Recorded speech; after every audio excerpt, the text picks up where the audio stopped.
Hey everyone, you're probably noticing something a little different about the setup, in that this looks nothing like anything that was my original setup. I got bored of just using that camera for all of my videos, so we're trying something a little different for this very special video. Got a new camera, new lens, new angle, new setup, no problem. And the title was correct. Today we're going to be talking about The Lighthouse. Now, The Lighthouse is by far one of my favorite films of all time. It is a psychological horror starring the acting talents of Robert Pattinson and Willem Dafoe, wherein they play two wickies stranded on an island.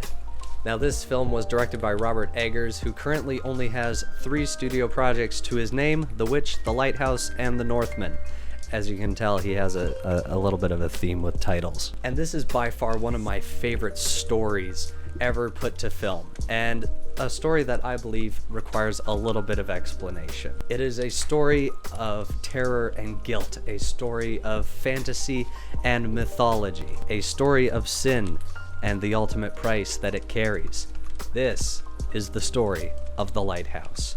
I need to think of more clickbaity titles for this video. Willem Dafoe gets naked? Cosmic terror gone sexual? In this video, I'm going to be covering both the technical aspect of the film. We're gonna do a breakdown of the entire film and all the events that take place throughout. And then finally, I'm going to hit you at the end with my analysis. So like I said, we're gonna start off with all the technical stuff. If you don't really care about this stuff, I love this stuff, but if you don't care about this stuff, here's a timestamp that you can skip to, and that'll be what you're actually looking for, which is the plot. So you can skip to that, and if you want to stick around, then hey, welcome to my life. Now, much of the shooting for this film was done in Nova Scotia to give it that, like, Atlantic coast, very cold, very wet aesthetic that they were looking for. They had to build their own lighthouse to the exact technical specifications that would allow a camera rig to go through the place while also making it feel very close quarters. Now, I didn't actually research this fact. This might just be a rumor or hearsay, but I'm pretty sure I heard a story saying they had to custom build a light piece for the lighthouse that was so bright it could be seen from miles out, like it could be used as a legitimate lighthouse. And the actors weren't allowed to do scenes with it because the intense heat would have caused a lot of burns and bad. Feel free to fact check me on that one. This film was shot in black and white with an aspect ratio of 1.19 to 1, which is a fairly square aspect ratio, making this a very interesting film. It feels incredibly nostalgic for the old days of film. They even shot using 35mm film reels, which I gotta respect the craft. And I also read that the cameras that they were using used Bausch and Lomb Baltar lenses, which were industry lenses from the golden age of Hollywood. All the techniques used were meant to replicate the orthochromatic film style, which is a film style that is super sensitive to blue, green, and ultraviolet light. Now, this creates a very interesting texture in film, particularly with rock faces and skin tones, which are very prevalent in this film. Now, visually, this is my favorite film of all time. It is so different, and I love that. The dedication to such a nostalgic form of cinema is truly impressive. The whole thing feels like it was shot by an art student, and I love it. Alright, sorry for rambling about a bunch of techie nerd stuff. Let's get into the actual film analysis. Now, a few disclaimers before we get started. This film is rated R or 16+, depending on what country you live in. So I'm going to be covering topics that are R-rated or 16+ rated. So if you don't feel comfortable with listening to that, you can just go ahead and not watch this video. But I am gonna try and keep things a little vague so that, YouTube keeps this up. And also, this is going to be an in-depth, scene-by-scene review of the events of the movie. So, spoilers. If you don't mind spoilers, that's fine, but if you would rather see this film for yourself first, I would do that and then come back and watch this. I sure hope I'm in focus. I spent so long trying to make sure I stay in focus. And with all that said, let's get into the video. Now, the film opens with Robert Pattinson and Willem Dafoe on a boat being ferried off to the island that they are going to be watching over for the next 6 weeks. 4 weeks. I meant 4 weeks. I cut this in when I said 6 weeks. I meant 4 weeks. Now, the two make it to shore, unpack all of their stuff, and then watch as the ferry that took them to the island disappears into the mist. This emphasizes to the viewers that the story is going to be very contained. It is only going to feature these two characters principally, and they are going to be completely alone. No one is looking for them. Now, Willem Dafoe is a lighthouse keeper. He's been doing this for years, decades at this point. And Robert Pattinson is a newly hired wickie. Now, a wickie acts as an assistant to the lighthouse keeper. One of the main duties of a wickie is tending to the wicks of all the lights and candles throughout the buildings, hence calling them a wickie. Now, Robert Pattinson's character walks around the cabin, giving us a full view of the quarters that they are going to be living in, emphasizing that it is a very cramped space that the two will be sharing. And as we head upstairs to where the actual bunks are, we see that Willem Dafoe's character is getting very comfortable already. As Robert Pattinson climbs up the stairs, Willem is seen peeing in a bucket, and he lets out a loud fart in Robert Pattinson's face, and then just walks away. So that's how we're introduced to him. Now, as Robert sits down on his bed, he feels something in his mattress, and so he feels around and finds a hole in his mattress, and from that hole he pulls out a tiny ivory carving of a mermaid. This is presumably left by the previous wickie who occupied that cot, and he puts it in his pocket. This is very important for later. Just keep that statue in mind. And Robert immediately sets to work performing his duties, primarily shoveling coal into the furnace. At the end of the day, the two of them sit down to have dinner. Willem Dafoe pours a drink of liquor and toasts to their 4 weeks together on the island. Robert Pattinson refuses his drink, citing it's against regulation, but it is implied that it is his personal preference to not drink. But Willem orders Robert to toast with him, and so he gets up, pours the liquor down the drain, and pours a cup of water for himself. The two toast, and he takes a sip, and immediately spits it out.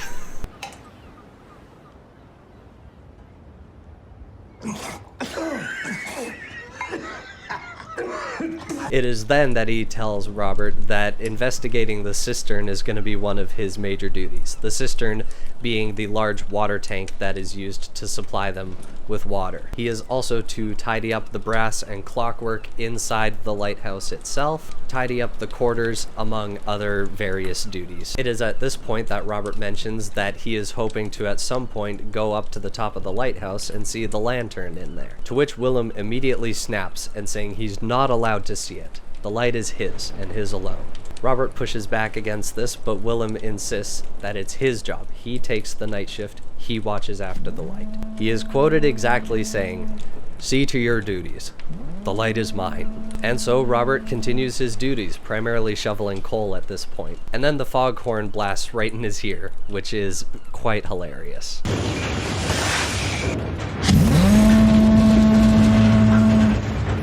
It is at this point in the movie that we observe Willem's rather strange ritual with the lighthouse. He is seen at the top of the lighthouse, standing in front of the lantern, pouring a drink of liquor, toasting to the lighthouse, and taking all of his clothes off. He sits there in the light tower, completely naked in front of the light, and toasts to ye, me beauty. Robert, seeing none of this, is walking along the shoreline at this time. It is as he's walking along the shoreline that he sees a solitary log floating out in the water. He starts to go out to approach it, and suddenly the one log turns into many logs. I just want to emphasize that the tension in this scene is fantastic. The build-up is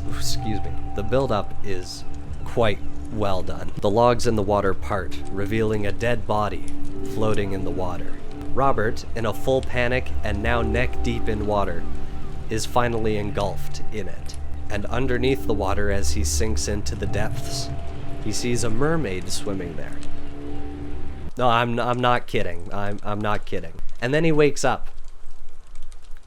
Big shocker, that was all a dream. It is a very important dream though, so keep that in mind for later. Robert wakes up to slow drips of water dropping on his face. to which Willem says he's gonna have to fix the shingles of the cabin at some point today. Then he lets out a long fart and goes about his day. Oh man, Willem's character in this movie is iconic. Robert then goes to investigate the cistern that day, where he pours a bag of this powder into the cistern and stirs it in with an oar. I'm honestly not sure what this powder is. I don't know how you clean cisterns, because I live in 2022. He goes to fix the loose shingles on the roof, and while he's up there, he manages to take a peek inside and sees Willem Dafoe's character on his bed, sleeping. He is sleeping, and that's what we're gonna say. He was sleeping. Then he starts shoveling coal into a wheelbarrow to take to the furnace to do some more coal shoveling.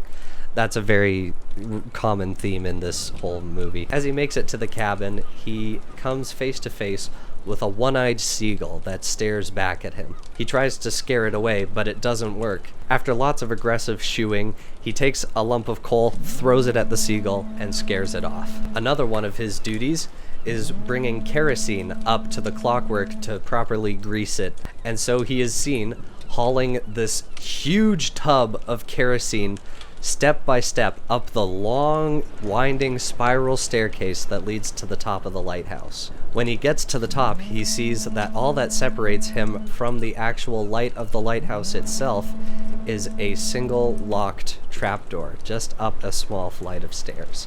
He begins to approach these stairs when Willem's character notices and stops him. He forbids him from going up, and then he tosses Robert a smaller container that could be used to carry kerosene up much more quickly.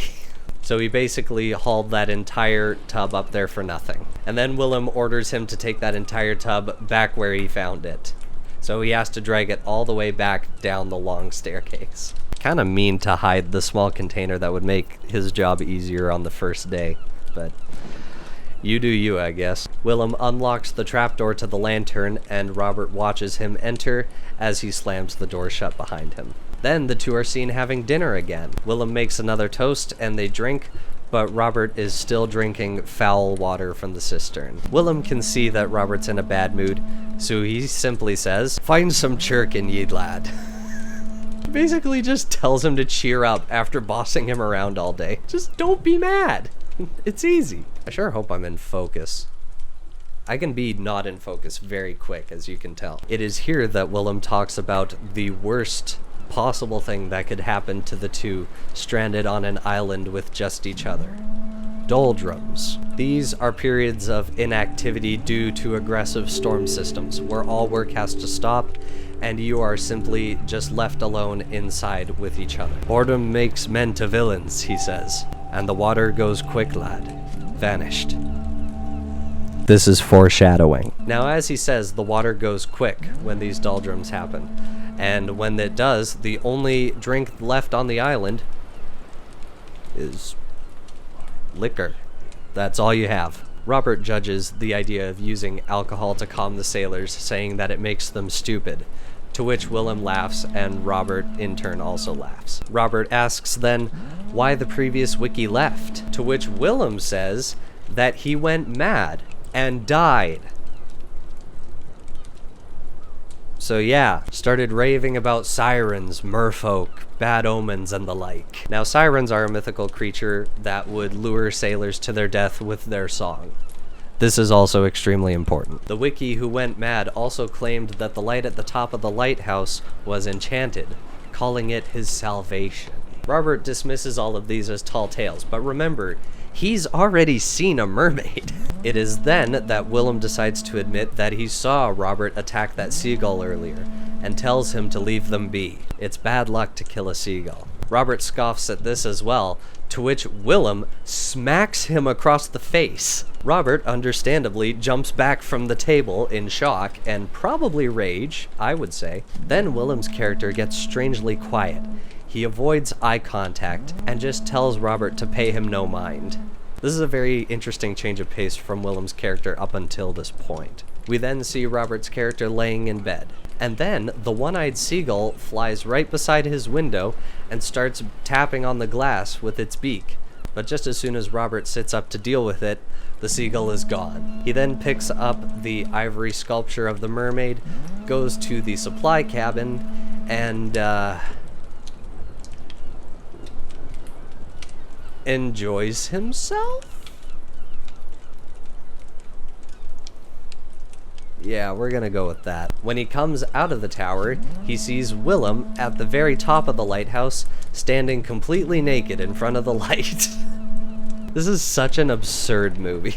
The next day, Robert continues going about his duties, but later in the day, Willem reprimands him for neglecting said duties. He claims Robert only swept the floor and didn't scrub it or clean it in any sort of way. It is then that Robert decides to remark to Willem that he must get some sort of pleasure out of ordering him around like this. He then complains about the absurd amount of work that he has to do throughout the day, and claims that even if he did swab the floor, it would still look completely dirty and grimy because the cabin is old and decrepit. Willem then says, "Oh no, Robert's gonna swab that floor, and he's gonna like it because Willem ordered him to like it. And if he talks back again, he'll have his pay docked." Clearly not happy, Robert complies, to which Willem says, "Swab, dog." That's also kind of important for later. And so swab he does, all the while Willem is making notes in his logbook. They then have another dinner that night where they sit in complete silence.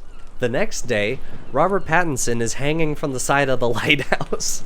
Not in a bad way, he's painting the walls, and so he is suspended from a crane that Willem Dafoe is operating. Not like a modern day crane, like one of those old cranes where you're just like holding onto a rope that's attached to a winch that lowers him down. Willem goes to lower Robert down, who then panics at the sudden jerking motions, and causes the rope to snap. He drops to the ground and falls unconscious. He wakes up on the ground with the one-eyed gull pecking at his ankle. After a lot of shooing, it flies away, leaving a massive hole in his pants. Willem is seen writing notes in his logbook and then locks it away in a cabinet. I forgot to mention earlier, when Robert is doing his walk around the cabin for the first time, he comes across this cabinet in the study room, and he tries to open it and it's locked. So from here we can see that that is where the logbook is kept, presumably keeping track of his performance. We then cut to dinner where Robert finally says to Willem that his name is Ephraim Winslow. You probably noticed at this point that I haven't been using the characters' names, and that's because at half an hour in the movie, this is the first time we're hearing one of the characters say their name. Now pressing for more information, Willem asks Winslow what he did before he became a Wickie, to which he says he used to work as a timberman. He was in the employment of the Hudson's Bay Company, and describes his time there as an endless forest of trees, primarily spruce, tamarack, and white pine. Now this gives us a sense of roughly what time the lighthouse takes place in, as these massive forests in Canada are primarily used as a lumber mill for the Hudson's Bay Company. I need a drink. This is not liquor. Nor is it cistern water. He says he left because he had simply had enough of trees. Willem says he can't say he blames them, and cites that he heard rumors about how they worked them like dogs up there. Working one man harder than two horses, they say. Kind of ironic, considering Willem does the exact same thing to Winslow now. Willem laments that there's no job on this world that can compare to that of being a sailor, and how he misses his time on the sea but knows that he can't anymore because he broke his leg. I should mention Willem Dafoe's character walks around with a limp, presumably because he broke his leg. Staring forlornly at the sea, Willem delivers this brief little monologue. "Now I'm a Wickie, and a Wickie I is, and I'm damn well wedded to this here light, and she's been a finer, truer, quieter wife than any alive-blooded woman."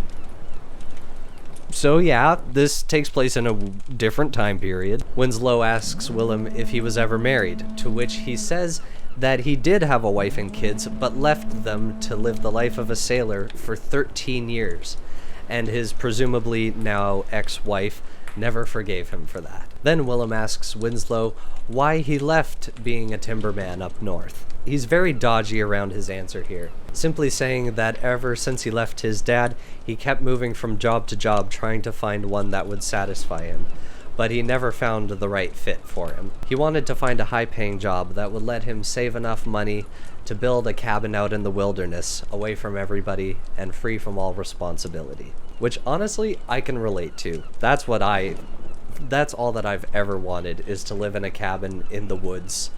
But you kind of need money for that. Link to my Patreon is in my bio, by the way. The two then sit down by the fire, where Willem tells him why it is bad luck to kill a seagull. He says that all the seagulls he sees are the souls of dead sailors lost at sea. Winslow is seen in his bunk trying to get some sleep, but then he realizes he forgot a personal item in the lighthouse, and so he goes up to the top to retrieve it. He had left it there with all the clockwork just below the lantern itself while he was oiling them up that day. As he sneaks to the top, he hears Willem babbling to himself, and as he looks through the cracks, you can kind of tell that Willem's character is enjoying himself. We're gonna keep using that euphemism. But as Winslow backs away, he starts to hear strange noises coming from above him, and he looks up to see a mass of tentacles writhing and contorting above him. He stares wide-eyed in horror, and then we cut to the next day. Winslow goes to pour himself some water in the morning, but a thick black liquid comes out of the pump instead. He goes to investigate and finds a seagull stuck in the cistern. It is as he's realizing this that the one-eyed seagull lands beside him, takes in the scene in front of it, and attacks Winslow. Winslow grabs it out of the air by the neck and starts mercilessly dashing it into the rock, repeatedly, just bashing it into the rock until it goes limp and dies. Everything goes quiet, and then suddenly, the winds change. Willem becomes very worried, citing that a northeastern wind could carry a terrible storm with it. He tells Winslow to board up the windows and prepare for the worst. He notices something a little bit different about Winslow's demeanor. Obviously, he carries some guilt about killing the seagulls that Willem claims are the souls of dead sailors, whether this is a tall tale or not. He tells Winslow to cheer up, because the boat will be here tomorrow, and they'll be sent home. Their 4 weeks has come to an end. Willem asks if Winslow is hiding anything, to which Winslow denies. They both board up the windows together and pull in the lobster cages to have a nice lobster dinner. To celebrate, Willem pours his liquor and gives a toast to their 4 weeks on the island, to which Winslow finally has a drink with him. Thus begins a night of absolute lunacy. The two drink, they share stories, they laugh, they fight, they cry. Willem admits that he might even miss Winslow when he's gone, because he's been a darn good wickie. I don't know if this is the liquor talking or not, because he seems quite mean most of the time. Winslow asks him why he's never been allowed to work the lamp, and then a very big fight ensues. Willem firmly maintains that the light is his, and his alone.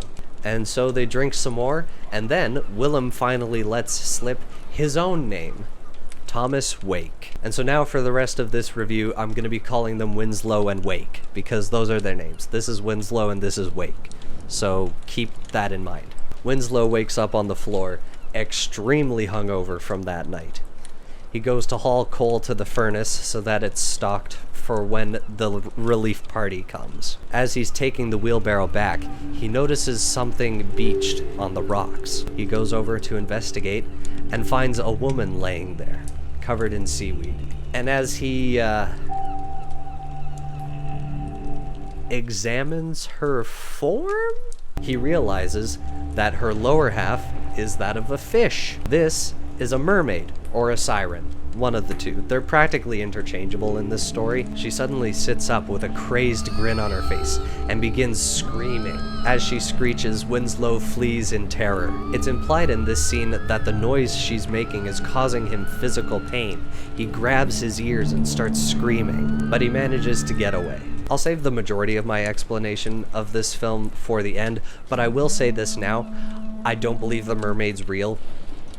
big shocker, mermaids aren't real. I believe that this mermaid is symbolic of his inner emotions, specifically lust. While lust may look beautiful, it is a monster through and through. And I do believe that the mermaid symbolizes lust because that plays a key role in this story that I will explain at the very end. Panicked from what he just experienced, he bursts into Wake's office, who tells him to swab the floors. Nothing has changed. Suddenly, Winslow and Wake are both packed, waiting on the rocks in the freezing cold rain for the relief team to arrive. But the ship never comes. The two retreat into the cabin, and a sense of dread starts to set in as they realize that relief is not coming. And now, a violent northeastern storm blows over the island. Waves crash over the rocks, completely flooding the island. Having run out of water, the only liquid left for the two is the alcohol. As Winslow shovels coal, Wake bursts through the door, saying that the water has reached the supplies. The fish is now spoiled, and they'll need to start rationing quickly. They rush back to the cabin to begin rationing, because there's no telling how long this storm will last. It is at this point that Wake tells Winslow that the storm has lasted weeks, and he's been telling Winslow that they need to ration for weeks now. But Winslow just kept rambling madly to himself. Now Winslow doesn't remember this, and this combined with the fact that Willem just said they'd been stranded there for weeks now, he starts to panic. This is where the distrust between the two begins. Is Wake telling the truth and Winslow did go mad for that amount of time? Or is Wake gaslighting him for some unknown reason? At the base of the lighthouse, Wake orders Winslow to start digging into the ground.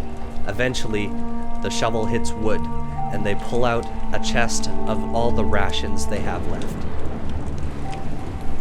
Which is liquor. That's all that's left. And so they start drinking the days away, trying to wait out this storm, and slowly going mad from having nothing to eat or drink but alcohol, quite frankly. It is during this montage that Winslow takes a kitchen knife off the dining table and stuffs it in his pocket. We don't know why. He just takes it. Hang on a sec, my quad mate is showering. Apologies, everyone. My neighbor is showering. I've been recording for almost an hour now, and we're only halfway through. While they're sitting there, completely drunk, Wake tells the story of how he lost his leg to scurvy.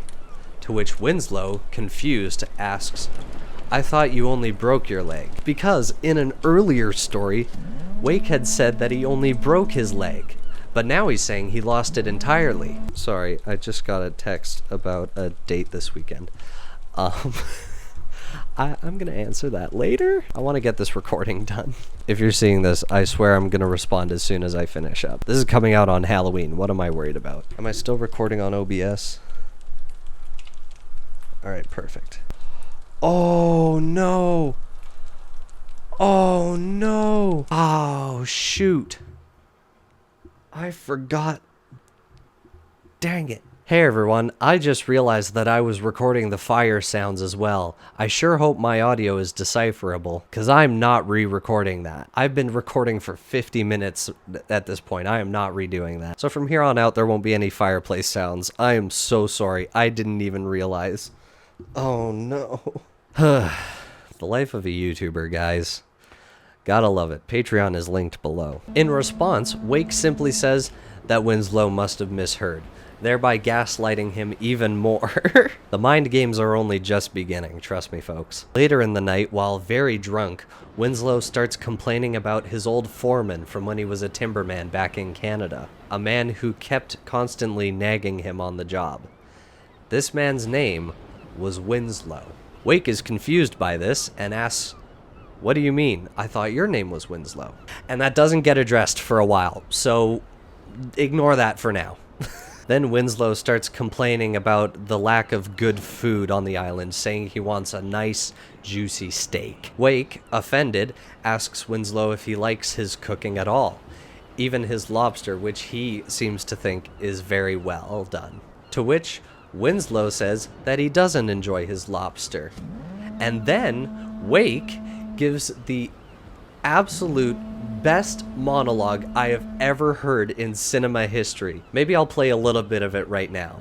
His coral Valentine trident screeches banshee-like in the tempest and plunges right through your gullet. I encourage you to go and watch the rest of that clip for yourself. It is an amazing monologue. Basically, he calls on Neptune, the old sea god, to strike Winslow dead. He curses Winslow to die at sea, and to have his organs and flesh feasted upon by the seagulls who he claims are the souls of dead sailors. So yeah, fun stuff. And so the storm rages on.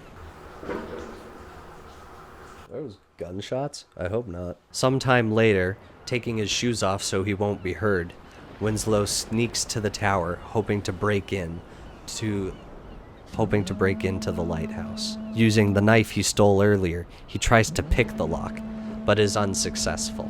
Defeated, he goes back to the cabin and tries to use the same tactic to break into Wake's cabinet where he keeps the logbook. The door opens, but the logbook is missing.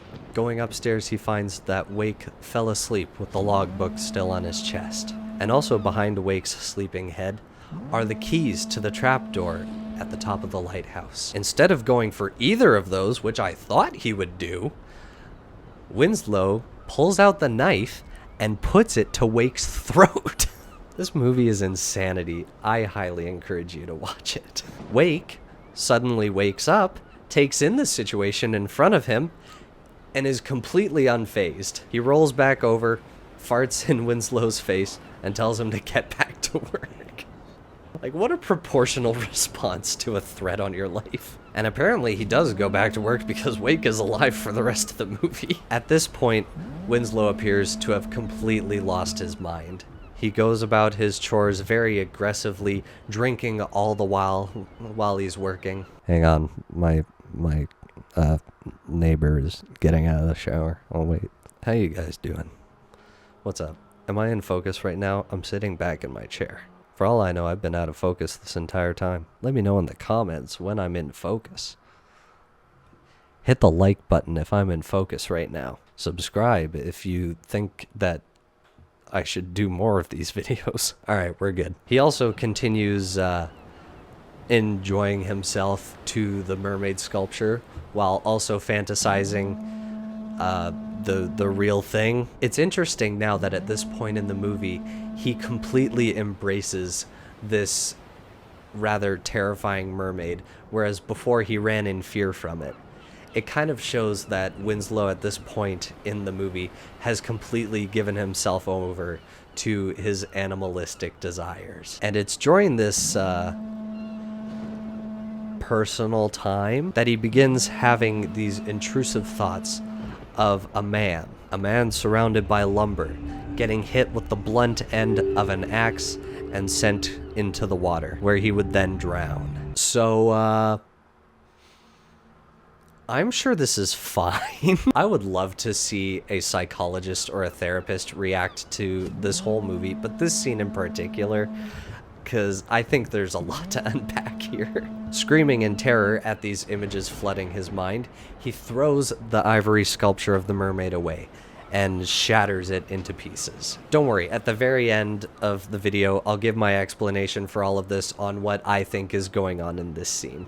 We then cut to Winslow pulling up a lobster cage for some more food, presumably, but when he opens the cage, he finds the severed head of the previous Wiki, the one that Wake had said gone mad. And an important thing to note about said severed head is it's missing an eye, just like the seagull that Winslow had killed, starting this whole chain of events. It's also important to mention here that at this point, Wake thinks Winslow is going completely mad, so that might have something to do with the imagery that we're seeing. Either he's insane or he's being really heavily gaslit. But this is where we start getting to the unreliable narrator portion of this movie. We're at the point where no real information given to us by Winslow can be trusted. But never mind all that, because they're drinking buddies again. They dance and drink and sing songs, and in this night of lots of partying, Winslow reveals something interesting. His real name is Thomas Howard. When asked why he said that his name was Winslow, Howard dismisses this. I just want to point out at this point in the story that both the characters in this movie are named Thomas. Isn't that neat? Cinema's so quirky that way. Howard then asks Wake if he can make a confession, to which Wake insists that he not spill his beans. But spilleth he did. He confesses that the real Winslow, his foreman from when he was a timberman, was always constantly nagging him. And it got to the point that when Winslow slipped into the water and started drowning, Howard did nothing. He simply let the man sink into the water, where he was lost forever. To which he assumed the identity of Winslow and began moving from job to job, and no one ever caught on. And he also says that he has zero remorse of what happened that day, saying, "All I could think at the end of it was I could really use a smoke." And Winslow, as it turns out, is the body that he saw in his dream on the very first night, the one that was floating through the logs. Winslow is also the man who he saw when he was enjoying himself more recently. As he finishes his confession, he turns around and realizes that Wake is not even there. And as the camera pans to the door, his voice can be heard creepily echoing throughout the halls. "Why'd you spill your beans, Tommy?" This phrase echoes throughout the lighthouse, reverberating across the walls of the tower. Suddenly, Howard is at the top of the lighthouse, and before him is the body of Winslow, who is still breathing. He reaches down to turn the body around, but when Winslow looks up, it's his own face. And then,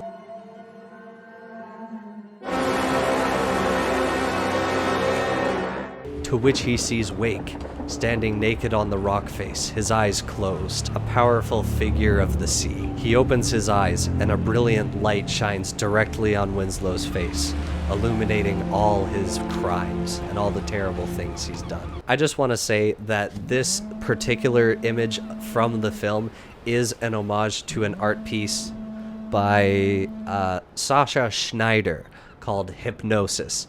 Here are the two side by side. You can clearly see the resemblance. I love this. I love art imitating art. I think that's one of the coolest things. So I really loved this dream sequence. If you haven't guessed already at this point, this was a dream. Obviously, waking up in a panic, Howard runs to the rowboat with the intention of escaping this island. Wake sees him and screams, "Don't leave me here." And he grabs an axe and starts chopping the boat to pieces, making it impossible for Howard to escape. Howard runs away, but Wake begins pursuing him, swinging his axe wildly. They both burst into the cabin. Wake says he'll report Howard for abandoning his post, to which Howard screams that he'll report Wake for killing the last Wiki, the one whose head he'd discovered in the lobster cage. He begins ranting to Wake that the ivory sculpture of the mermaid was a charm planted by Wake to drive him insane, but that his charm won't work anymore because he broke it and broke the curse. Remember what Wake said earlier in the film about the previous Wiki going insane and babbling on about bad omens and merfolk? And now you see where we're at in the story. Wake says that Howard spilling his beans last night must have driven him mad. He also says that it was Howard who chopped the boat to pieces with an axe and began pursuing Wake wildly around the cabin, brandishing the axe. So we see a little bit of a flipped script here. It's hard to discern at this point what's real and what's not anymore. It's all just madness. I would describe this entire portion of the movie as madness. Wake asks Howard to give him the knife back, the knife that he had stolen from the kitchen table, to which he actually does. I for sure thought that Howard was gonna kill Wake at that point. Wake breaks it so it can't hurt anyone and says that he'll deduct that from Howard's pay. And then Wake starts talking about how all of this could be a hallucination. The island could not even be real. Wake could not even be real. This could all be a mad hallucination of Howard's as he stumbles blindly through the streets of Canada. At this point, Howard collapses on the couch. They've completely run out of liquor at this point, and so desperate, the two mix turpentine and honey and begin drinking that, which I'm no doctor. The storm rages on outside, and both of them completely lose their minds to this new brew they've concocted. But in the morning, the storm is completely gone, but the house is completely flooded. They're left in a massive puddle of rainwater, puking and crawling all over the floor. Howard discovers the logbook at this point, the one where Wake has been keeping track of his activity. Seeing what Wake wrote down, he goes to angrily confront Wake. He says he's sick of Wake's constant snoring, his constant farting, and Howard finally blows up about the fact that he has been constantly written up for erratic and irresponsible behavior, and that Wake has recommended that he be severed without pay. They've been on this island for so long, and he has worked so hard, and he is not getting paid anymore. It is then that Wake officially relieves him of his duties. And now it's Wake's turn to be mad. He blows up at Howard for killing that gull, changing the winds. He calls him out on putting on this entrepreneurial act, going from job to job, when he's just afraid of hard work. He starts screaming at him, calling him a dog over and over. And then they start fighting. Up until this point, a lot of the fighting has been like drunken brawls. This is a fight. And at some point during this very violent exchange, Howard looks at Wake, and for a moment he sees Winslow, the man that he had killed. He jumps on him and starts beating him, to which he now transforms into the visage of the mermaid, temporarily distracting him. And just as soon as that transformation had come, he transforms again, this time into this hideous image of Neptune himself. He takes on the form of Willem Dafoe, covered in corals and barnacles, laughing like a crazed lunatic. Now, I also want to point out here that the design for Willem Dafoe as Neptune was inspired by The Sea Monster by Albrecht Dürer. I don't know how to say his name, but I've put the two pieces side by side so you can see that. Neptune begins strangling Howard with his tentacles. In response, Howard desperately begins striking Neptune repeatedly in the face, and after a very severe beating, Neptune transforms back into Wake, who is now crumpled on the floor, whimpering and bloodied. Now, I know that fight scene was a lot, and I'm not going to explain any of it right now. We're just moving right along. Wake is curled up on the floor whimpering as Howard stands up triumphant. He orders Wake to bark like the dog he is, to which he begins weakly barking. Now the power dynamic has changed. It used to be Wake who called Howard a dog, and now Wake is the dog. Howard leads Wake to the base of the lighthouse, using a rope drawn around his neck as a leash. Wake is forced to crawl on all fours. Howard orders him to get in the hole they had dug the liquor out of, to which Wake more so falls than rolls into the hole, as he's too weak to even climb down that hill. And then Howard starts burying Wake alive. I'm not kidding. I'm not kidding. This is where we're at now. And as Wake lies there, his mouth and eyes filling with dirt, he gives one last impassioned monologue about imagination and how it can make evil people commit the most heinous acts. And one last time, Wake threatens divine punishment against Winslow, and then falls silent. Howard, completely forgetting that Wake had the keys to the trapdoor, jumps in the hole, grabs the keys, leaves Wake there, and just goes up to, see what's up there. He starts slowly climbing up the stairs toward the light. He can start to hear it calling out to him almost. And then he goes back down to the cabin to get cigarettes. That seems very out of place to me, but hey, who am I to question? You do you, man. As he's in the cabin, Wake bursts in. No, he's not dead, but he is wielding a pickaxe. He yells that the light belongs to him and strikes Howard with the pickaxe right in the shoulder. Now, obviously, I'm not going to explain this in graphic detail because I want this video to stay up, but just picture what a metal pickaxe would do if it came into contact with a shoulder, and yeah, it does that. Desperate, Howard hits Wake with a pot to get him off of him. He then grabs the pickaxe, which has dropped to the floor, and while Wake is on the floor, strikes him with the pickaxe, getting him right in the top of the head, which I'm also not going to describe for obvious reasons, but I think we can all agree he's dead now. And now he decides to make his way up to the lighthouse. He starts crawling on all fours up the stairs, wounded and covered in blood. He makes his way to the trapdoor and unlocks it, opening the door to the light for the first time this whole movie. As he faces the light, it suddenly stops spinning, and the light, all on its own, opens up, giving Howard a glimpse at what is inside. It's then that the camera cuts to face Howard dead on, so we are presumably inside the light at this point. As he tries to slowly reach towards the light, a brilliant light starts to envelop him. The audio at this part starts getting extremely distorted. This is honestly a very disturbing scene. I don't know why. I think it's the sound design that does it for me. I get goosebumps when I watch this scene. The light seemingly starts to burn him as he begins screaming wildly.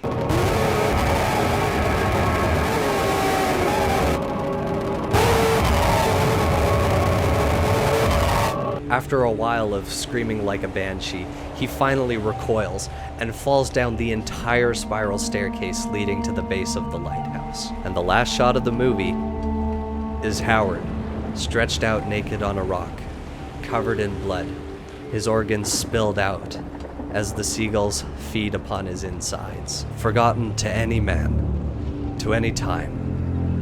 Forgotten to any god or devil, forgotten even to the sea, for any stuff or part of Howard, even any scantling of his soul, is Howard no more, but is now itself the sea.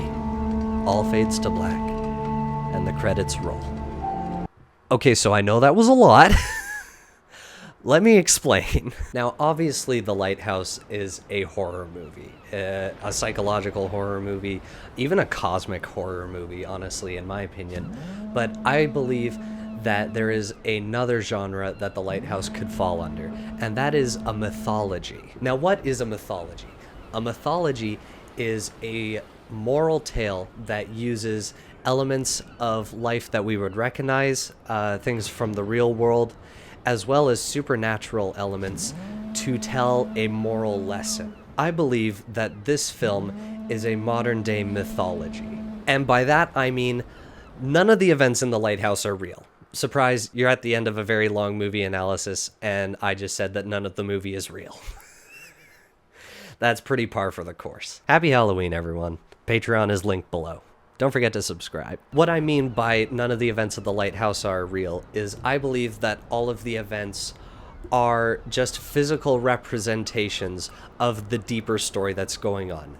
They are using the physical setting of a lighthouse and two wikis to explain a very supernatural story in a way that we would understand. I remember having to watch for a film class last year a Brazilian film from the 50s that roughly translated to Black Orpheus. That was the title of the movie. I don't know what to tell you. It was a modern-day retelling of the Greek myth of Orpheus set in Brazil in the 50s during the Carnival festival. And it followed the same beats as the myth, but it used real-life examples that we could understand to explain these cosmic concepts. The character of death was symbolized by a man in a skeleton costume at Mardi Gras. Not Mardi Gras, Carnival. Sorry. Orpheus descends down a real-life spiral staircase into a red room, which is meant to symbolize the underworld. He passes by a German shepherd named Cerberus, who is the guard dog.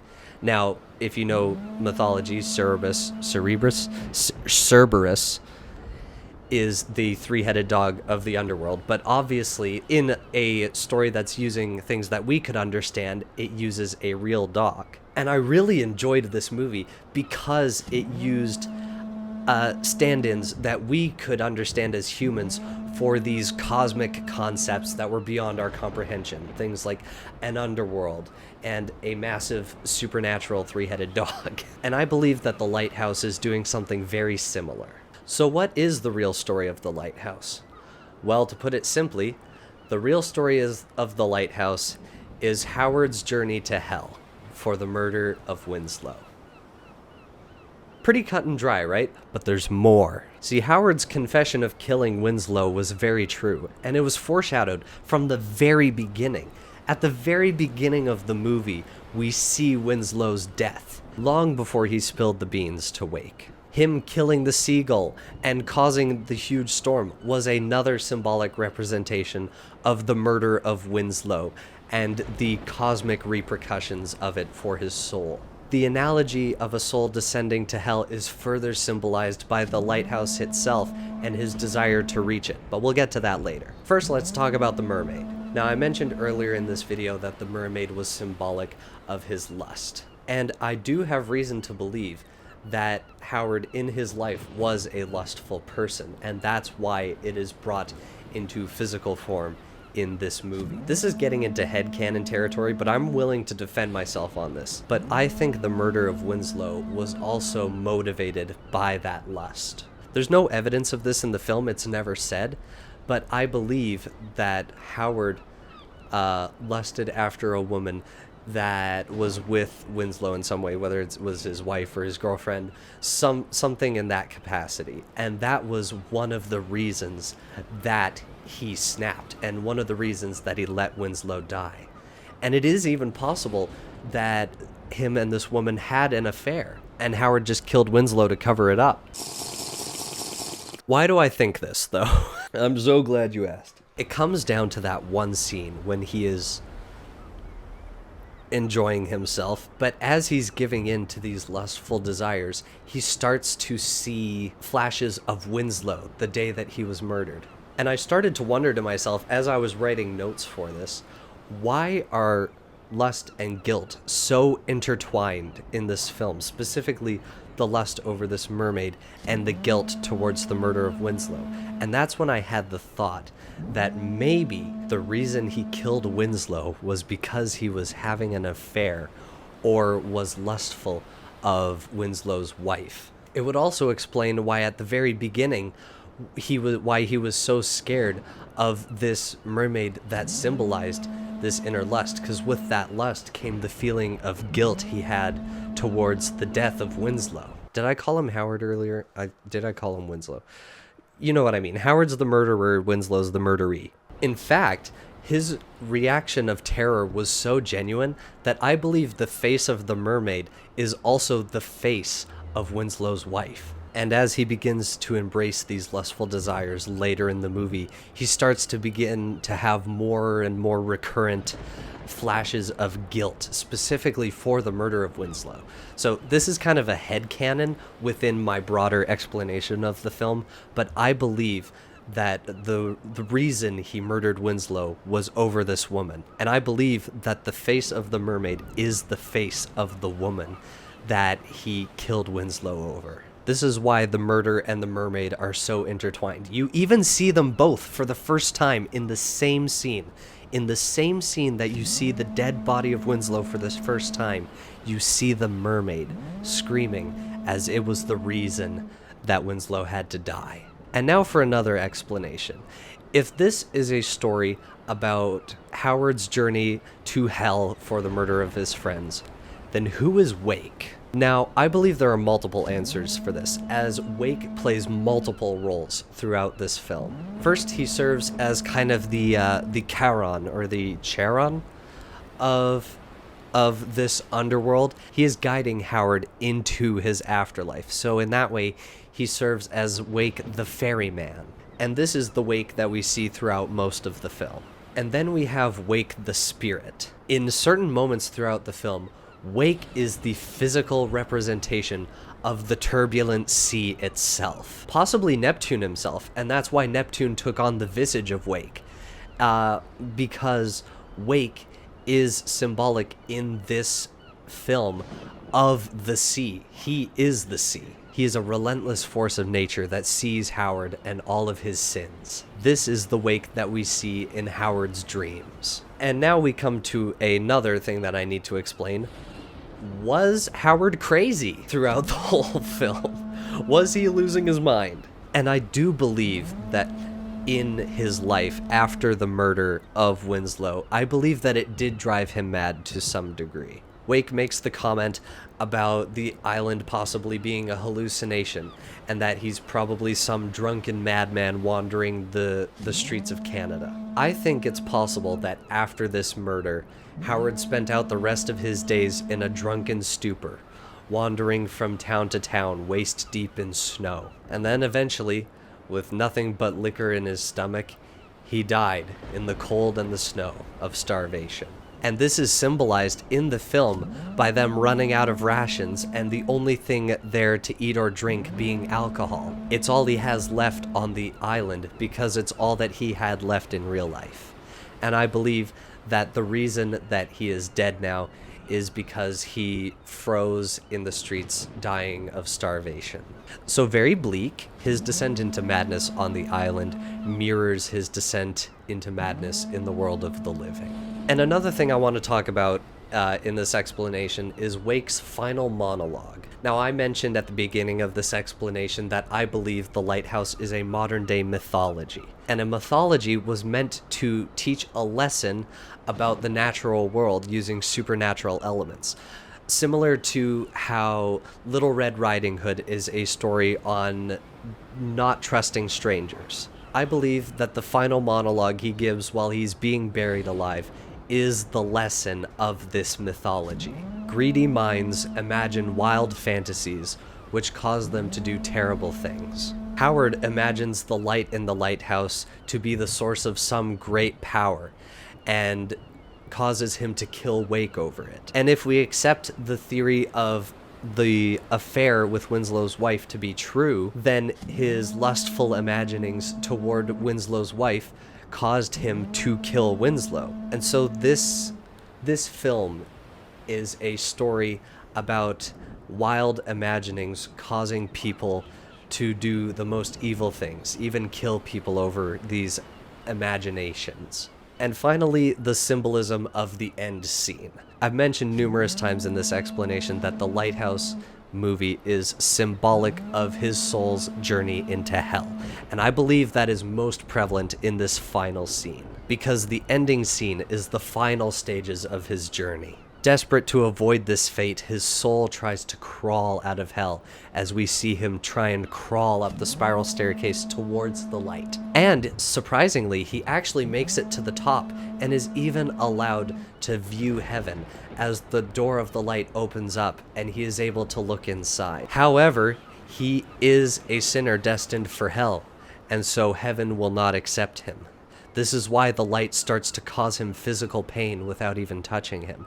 It's the glory of heaven which is too much for a sinner like him to carry. And so it causes his soul actual agony to be this close to the light. And then finally, he is literally cast out of heaven, back down the stairs to the very bottom where his eternal punishment awaits. And then the final shot of the movie is his eternal punishment, the fate that his soul was always destined for. And he will be lying there forevermore, unable to move, being constantly devoured by the souls of dead sailors. And in all of this film being symbolic, I do believe that the gulls are actual souls, like Wake said. And so he'll remain there for the rest of eternity, being feasted on by the souls of those who died at sea for all eternity. The Lighthouse is a fantastic modern-day mythology. When you view the events of this movie as purely symbolic, the story becomes much more rich than what is easily viewed on the surface. There are so many layers to the story, maybe even ones that I didn't think of in this video. If you have any ideas on things that I may have missed, feel free to leave them in the comments below if you've seen this film before. And like all good myths, it tells a story using the relatable and the supernatural. It is a story of the eternal price of greed and how it corrupts the soul. This is, I believe, the story of the Lighthouse. And it's 11/11. Hey, make a wish. Happy Halloween, everyone. I hope you guys enjoyed this Halloween special. Sorry that the fire noises were going on in the background. I should have checked. I'm so sorry. Hopefully it's not too loud and I can maybe take it down in post. we'll see. Thank you all so much for watching. I hope you enjoyed the video. I hope that the things that I said are clear and that I'm not insane. If I am, no, I'm not. You are. Thank you so much for sticking around to the end of the video. It really does mean a lot. I know this video is going to be insanely long when I go to edit it. I've been recording for like an hour and a half, 2 hours-ish, so we'll see what this cuts down to. And special thanks to all of my patrons. Thank you all so much for allowing me to do this. You are all fantastic, and if you want to become a patron yourself, the link is down in my bio. The lowest tier is $1. If you feel like contributing, you absolutely can, and if not, there is no pressure to do so. Like the video if you enjoyed, leave a comment on what you thought was interesting or things you think I should have talked about, and subscribe if you like what you see. Thank you, everyone. I don't really know how to end this video, but this was a long one, and I hope you guys enjoyed it, and I hope you have a happy Halloween. Eat lots of candy, and don't kill your friend because you like his girlfriend or wife. Don't do that. If I could give you any takeaway from this video is don't kill people. That I think that's the big takeaway from here. So I'm gonna leave you now, and hope to see you guys in an upcoming video. I hope you're excited for that, because I know I am. And cut.